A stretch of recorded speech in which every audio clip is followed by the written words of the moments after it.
Hello students, इससे last हमारे जो सम था क्वेश्चन नंबर 7। अब हमारे पास क्वेश्चन नंबर 8 है। A horse is tied to a peg at one corner of square shaped grass field of side 15 metre by means of a 5 meter long rope.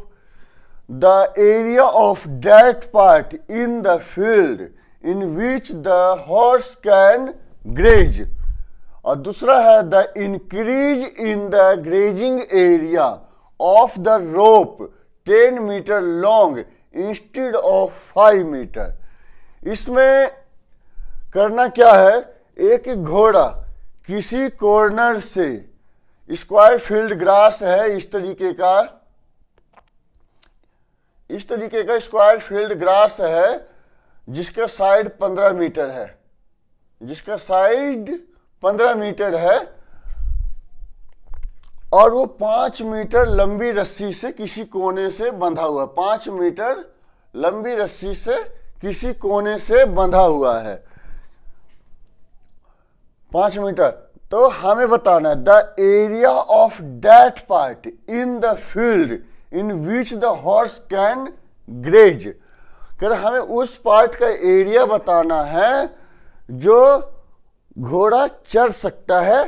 तो 5 metre लंबी रस्सी से बंधा हुआ है, तो रस्सी की जितनी लंबाई होगी उतने हिसाब से ये ग्रेज कर सकता है, यानी चढ़ सकता है। ठीक है, जो कि एक क्वाड्रेंट शेप में होगा। स्क्वायर फील्ड है तो स्क्वायर का जो वर्टेक्स एंगल होता है 90 डिग्री का होता है। ठीक है, तो सॉल्यूशन देखते हैं।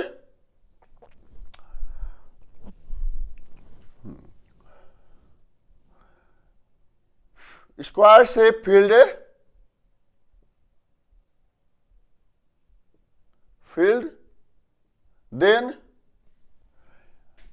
देन एंगल इज 90 डिग्री हो जाएगा। ठीक है, और जितना लंबी रस्सी से घोड़ा बंधा हुआ है उतनी लंबाई उसकी रेडियस हो जाएगी। ठीक है, लेंथ ऑफ हॉर्स रोप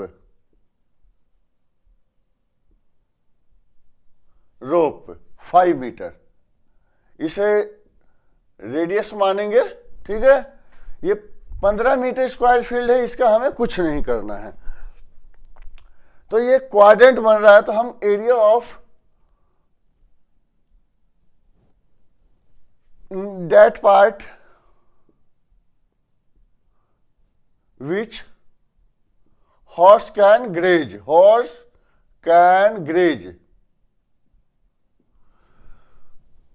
हमें उस पार्ट का एरिया निकालना है जो घोड़ा चढ़ सकता है। तो ये क्वाड्रेंट बन रहा है, क्वाड्रेंट तो यानी हम इसमें क्या करेंगे, क्वाड्रेंट वाला ही फॉर्मूला लगा देते हैं, या पाई आर स्क्वायर थीटा भी लगा सकते थे, पर 1/4 pi r square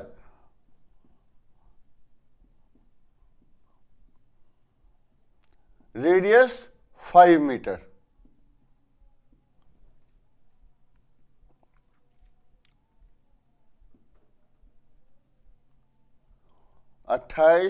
metre square, तो इतने एरिया को घोड़ा जो है चढ़ सकता है।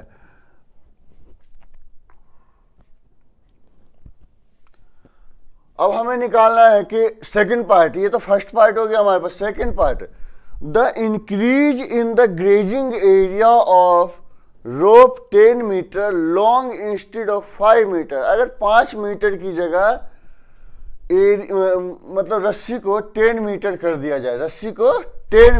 दिया जाए, when rope length is increase up to 10 metre. ठीक है, रेडियस 10 मीटर हो जाएगा। ठीक है, इसका एरिया निकाल देते हैं। Area of part 1/4 r, pi r square, pi r square,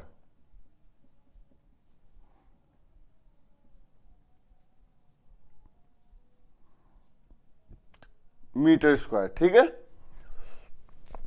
तो हमारे पास ये दोनों पोजीशन में एरिया आ गया, 5 मीटर और 10 metre.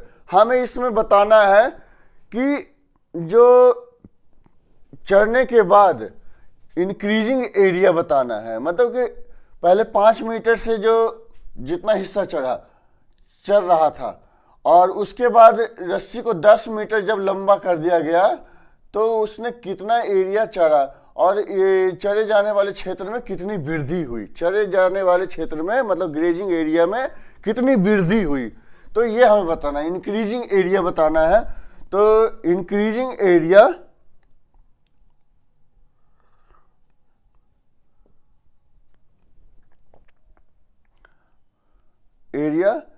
In the field, increasing area निकालने के लिए क्या करेंगे, 10 मीटर रेडियस का जो एरिया आया है, 5 मीटर का रेडियस का जो एरिया है, इन दोनों को सब्ट्रैक्ट कर देते हैं, यानी कि -550 डिवाइड 28। अब यहां से सब्ट्रैक्ट करने के बाद 28 एलसीएम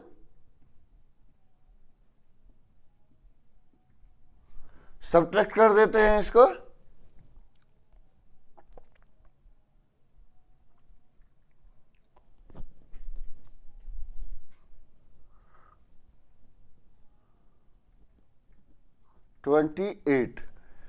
अब इसे हम डिवाइड कर देते हैं,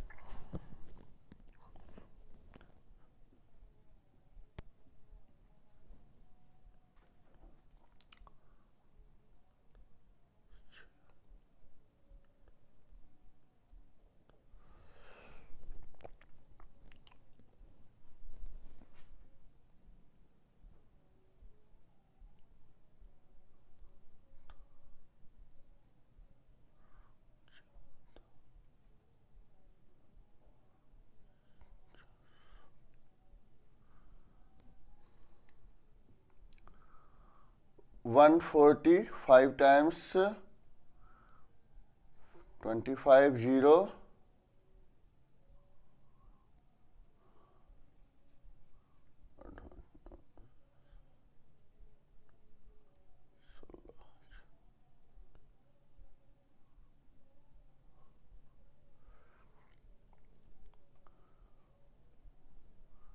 2 2 4 26 पॉइंट लगे 0